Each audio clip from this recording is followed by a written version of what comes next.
주신 말씀 마가복음 15장 33절에서 41절 말씀입니다. 마가복음 15장 33절에서 41절 말씀을 한 절씩 교독하겠습니다. 제6시가 되매 온 땅에 어둠이 임하여 제9시까지 계속하더니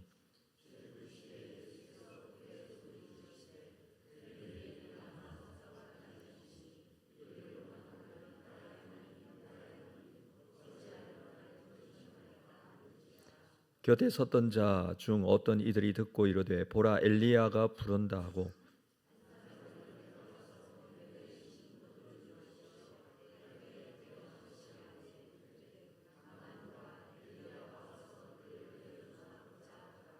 예수께서 큰 소리를 지르시고 숨지시니라.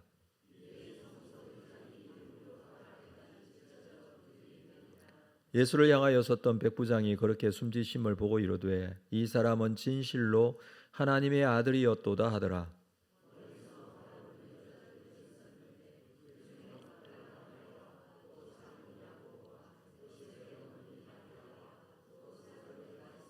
함께 읽습니다. 이들은 예수께서 갈릴리에 계실 때에 따르며 섬기던 자들이요 또 이 외에 예수와 함께 예루살렘에 올라온 여자들도 많이 있었더라. 아멘. 우리는 이 고난 주간에 예수님께서 마지막 십자가를 지신 장면의 말씀을 함께 묵상하고 있습니다. 예수님께서 십자가에 못 박게 한 종교 지도자들, 사내들인 공회원들, 빌라도, 그리고 예수님을 직접 못을 박았던 군인들 뿐만 아니라 십자가의 주변에 예수님의 십자가를 조롱하는 사람들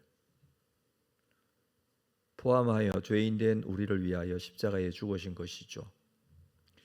예수님께서 십자가에 달리신 시간이 제3시 오전 9시였습니다. 이제 제6시가 되었다라고 합니다.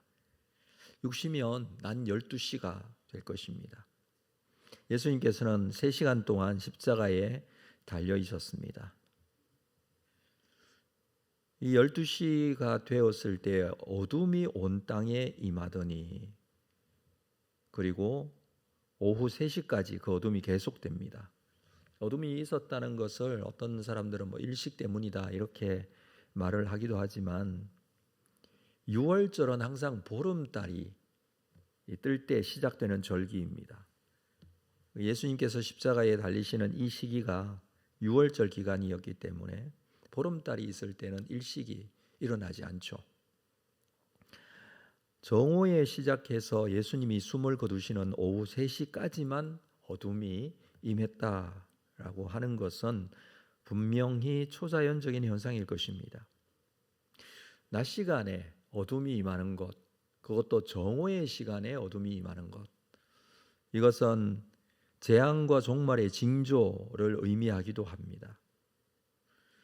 예수님이 하나님의 이 구속사를 완성하기 위해서 많은 사람들을 대신하여 죽으시지만 그 광경을 보고 계신 하나님 아버지의 마음이 어떠했는지를 보여주는 부분이 아닐까 이렇게 우리가 생각해 볼 수 있습니다.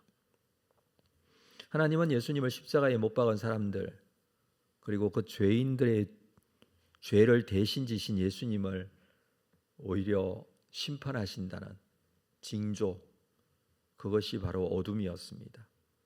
34절에 보면 제9시에 예수께서 크게 소리를 지르시고 엘리 엘리 라마 사박다니 하시니 이를 번역하면 나의 하나님 나의 하나님 어찌하여 나를 버리셨나이까 하는 뜻이라. 예수님께서 크게 소리를 지르시는 내용은 엘리 엘리 라마 사박다니, 예수님께서 십자가에서 말씀하신 7마디 중에 마가복음에 유일하게 기록된 말씀입니다. 아람어 문구를 그냥 헬라어로 음역한 것이죠. 뜻은 나의 하나님 어찌하여 나를 버리셨나이까. 이 말씀도 시편 22편 1절에 있는 다윗의 시를 그대로 인용하고 있습니다. 내 하나님이여 내 하나님이여 어찌 나를 버리셨나이까. 어찌 나를 멀리하여 돕지 아니하시오며 내 신음소리를 듣지 아니하시나이까. 이 내용을 그대로 말씀을 하고 계십니다. 어찌하여 나를 버리셨나이까. 이 질문은 일이 잘못된 것에 대한 하나님에 대한 원망의 표현은 아닙니다. 하나님의 도움이 가장 절실하게 필요할 때에 침묵하시는 하나님, 그 하나님의 숨으심에 대한 탄식이죠. 단순히 아버지께 버림받은 아들의 울부짖음이라기보다는 더한 아들의 탄식이 여기에 들어 있습니다. 하나님 아버지와 아들 되시는 예수님의 이 관계는 인간적인 입장에서 이해하기 좀 쉽지 않은 그런 부분이기도 합니다. 하나님이신 아들 예수께서 성부 하나님과의 깊은 인격적 관계 속에 계십니다. 완전히 사람이 되셔서 사람이 겪을 수 있는 모든 고통과 아픔을 겪으시면서 십자가에 지금 달리셨는데, 이것은 하나님의 구원의 계획이었고 또 섭리였습니다. 이 일에 순종하기 위해서 예수 그리스도께서 십자가에 죽으신 것이죠. 그리고 하나님 아버지는 이 일에 대하여 지금 이 순간 침묵하실 수밖에 없었습니다. 한 가지 확실한 것은 예수님은 우리를 대신해서 하나님께 저주를 받았다. 성경은 그렇게 표현하고 있죠. 갈라디아서 3장 13절에 그리스도께서 우리를 위하여 저주를 받은 바 되사. 이 저주는 하나님의 저주잖아요. 율법의 저주에서 우리를 속량하셨으니 기록된 바 나무에 달린 자마다 저주 아래 있는 자라 하였습니다. 하나님께 버림받는 고통, 지금 그것을 예수님께서 얼마나 그것이 고통스러운지를 보여주시는 그런 표현입니다. 자신이 버림받는 것이 고통스럽다고 느끼지 못하는 사람도 있습니다. 영이 죽어 있으면 그렇죠. 하나님과의 분리가 힘들지 않을 수도 있습니다. 그러나 영이 살아있는 사람은 하나님께 버림받는 것이 얼마나 고통스러운 것인지를 압니다. 우리가 하나님께로부터 버림받지 않게 될 수 있었던 것은 예수께서 대신 버림받으셨기 때문입니다. 우리는 이렇게 하나님의 자녀 백성이 되었습니다. 이런 상황에서 주변에 조롱하는 사람이 또 있었습니다. 35절에 곁에 섰던 자 중 어떤 이들이 듣고 보라 엘리야를 부른다 하고, 엘리 엘리 라마 사박다니. 자, 이 표현이 엘리야를 부르는 것으로 들렸던 것이죠. 아마 그 소리가 잘못 들린 것이 아닐까 이렇게 생각합니다. 어쨌든 유대인들 중에 불마차를 타고 승천한 이 엘리야가 위기에 처한 사람을 돕기 위해서 하늘로부터 내려온다라고 믿는 사람들도 있었습니다. 그래서 엘리야를 부른다. 또는 36절에 보면 한 사람이 달려가서 해면에 신 포도주를 섞어서 갈대에 꿰어 마시게 하고 이르되 가만두라. 엘리야가 와서 그를 내려주나 보자. 이 표현들이 바로 이런 민간 신앙 속에 섞여 있었던 이런 내용들을 반영하는 것입니다. 신포도주를 해면에 적시어 마시게 하는 사람. 이 신포도주는 서민들이 식사 때 사용하는 음료이죠. 갈증을 해소하는 데는 물보다는 훨씬 좋다고 합니다.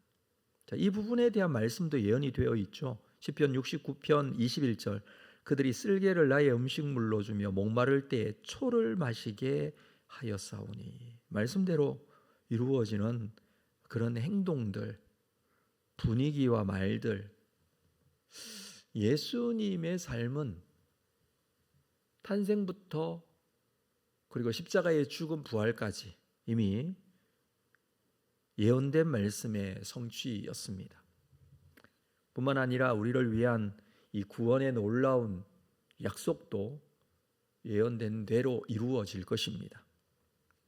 예수님께서 마지막으로 37절에 큰 소리를 지르시고 숨지셨다 그렇게 기록을 하고 있는데 무슨 소리인지 여기서 기록을 하고 있지 않아 알 수는 없지만 가상칠언 말씀 7마디의 말씀 중에 마지막 말씀 누가복음 23장 46절이죠.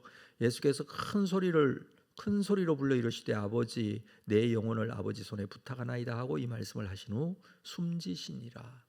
아마 이 말씀이 아니었을까 이렇게 우리가 추측을 해볼 수 있습니다.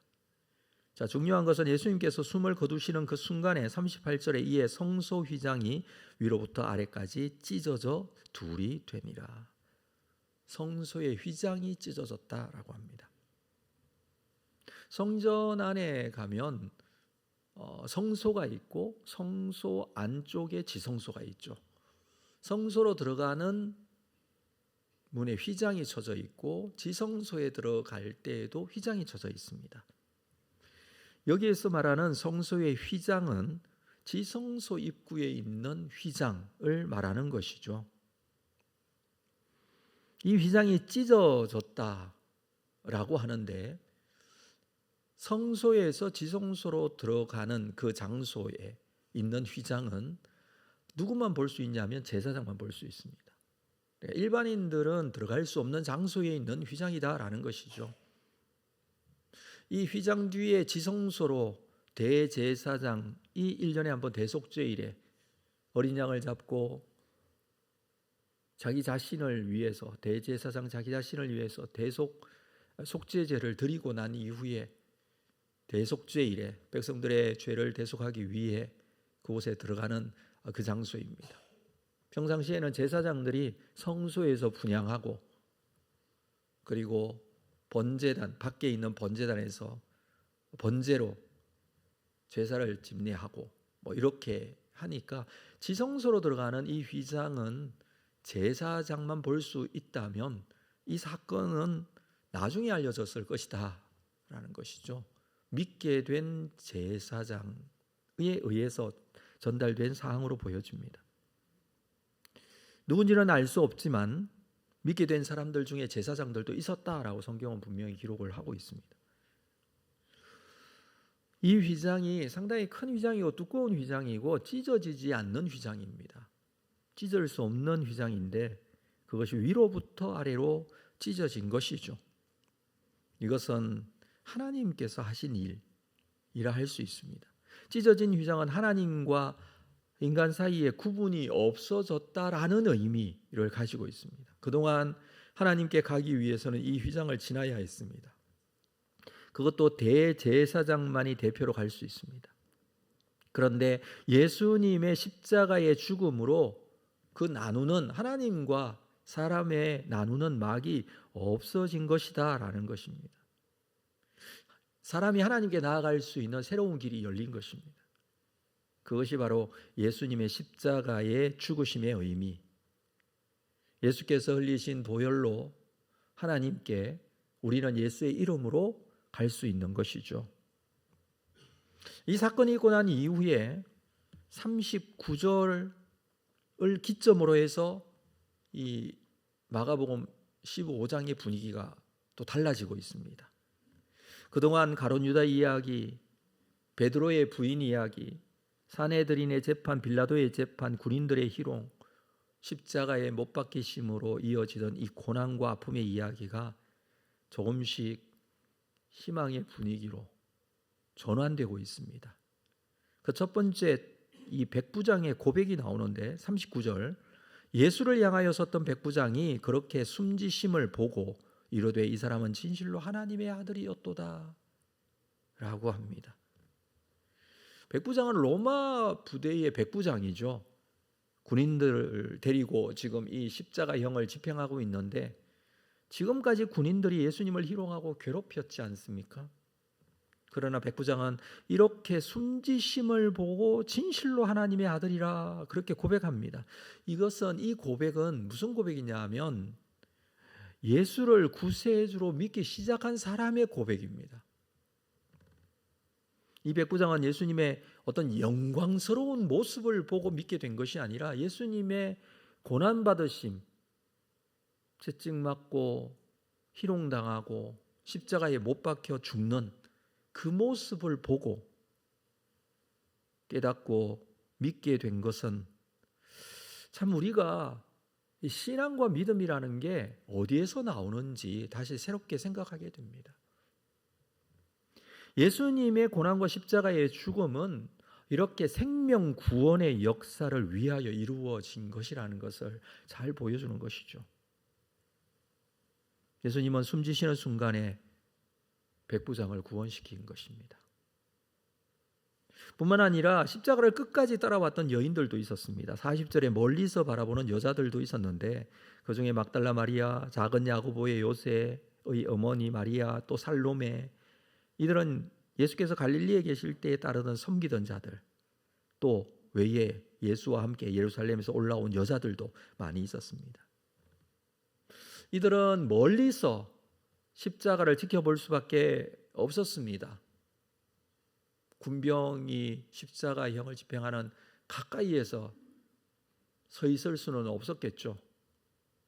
멀다라는 것이 잘 보이지 않는 거리의 먼 곳이 아니라 그렇게 떨어져 있을 수밖에 없다는 것입니다. 그렇지만 이들은 굉장히 중요한 예수님의 십자가의 죽음의 분명한 증인입니다.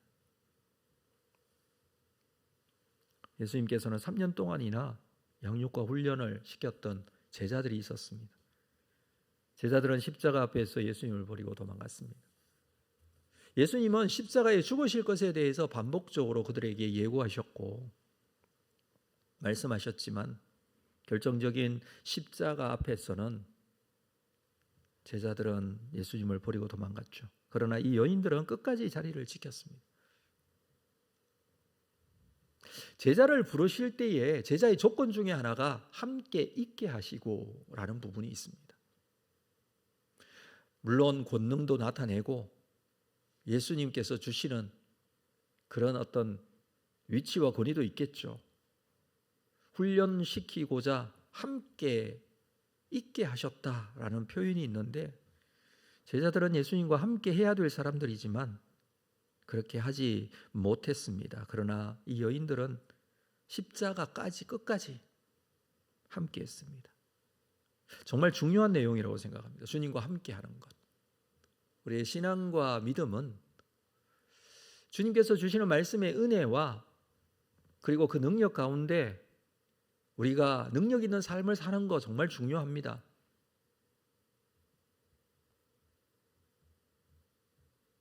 그리스도의 고난 묵상하고 그 고난에 대한 이 고난 주간에 내 마음속에 깊이 새기고 또 주시는 은혜가 가슴속에 채워지는 것 정말 중요합니다. 그러나 이 모든 것의 가장 밑바닥, 가장 기준이 되고 기본이 되는 것은 주님과 함께 있는 것이죠.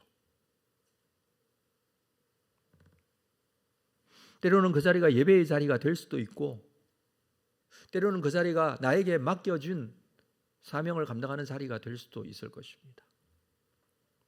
자기 자리를 지키는 것도 굉장히 중요한 의미가 있습니다.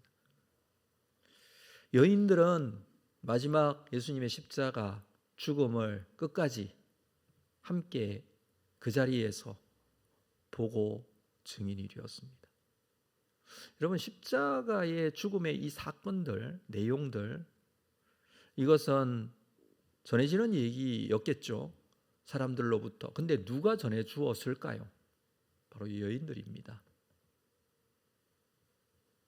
성경을 기록했던 사도들도 그 자리에 없었고 그렇지만 여인들은 함께 있었습니다. 주님과 함께 하면서 나중에는 무덤에 묻히신 그 무덤의 자리까지 갔던 여인들입니다. 자기 자리에서 예수님과 함께하며 그것이 증인의 사명이라면 그것을 끝까지 감당했던 것이죠. 아무리 고난당하고 십자가에 죽는 그런 어려움과 실패와 같은 그런 모습이 예수님에게 계속 나타나고 있지만, 그러나 예수님의 십자가의 죽음은 구원을 완성하는 길이었습니다. 하나님은 사람들을 준비시키십니다. 백부장을 준비시키시고 여인들을 준비시킵니다. 이후에 본문에서는 아리마대 사람 요셉을 준비시킵니다. 이렇게 바뀌어진 분위기는 예수님의 부활로 이어집니다. 이들 모두 예수님의 고난과 부활의 증인이 될 것입니다. 우리의 믿음의 여정에서 고난과 십자가 다음에 구원의 영광까지, 십자가뿐만 아니라 부활의 영광까지, 우리의 삶에서도 고난과 십자가로 끝나는 것이 아니라 하나님의 구원의 영광에 이르는 자리까지 분명한 증인이 될 수 있는 삶이 우리 가운데 필요합니다. 고난에서 끝나는 것이 아니라 그 고난이 예수 그리스도의 구원의 완성에 대한 증인이 된다는 사실을 기억하고 이 사명 끝까지 감당할 수 있기를 주님의 이름으로 축복합니다. 하나님 아버지, 오늘도 우리가 주의 고난받으심의 말씀으로 함께 묵상하며 그 길을 함께 가며 우리의 마음속에 담아주시는 하나님의 말씀의 의미를 다시 한번 깨닫습니다. 우리가 이것을 함께 하는 것은 주님과 함께 있고, 그리고 그곳에 그 장소의 증인이 되고 그 복음의 역사가 우리를 통해서 계속 이루어져 감을 믿게 하셨습니다. 우리가 이 사실에 대해서 확신과 믿음을 가지고 흔들리지 않는 믿음으로, 또 순결하고 순수한 믿음으로 주님 앞에 주어진 사명 끝까지 감당하는 증인의 삶 되게 하여 주옵소서. 오늘도 우리에게 주신 기도의 제목들 속에 하나님의 영광을 믿음으로 볼 수 있도록 함께 하실 줄로 믿습니다. 예수님의 이름으로 기도합니다. 아멘.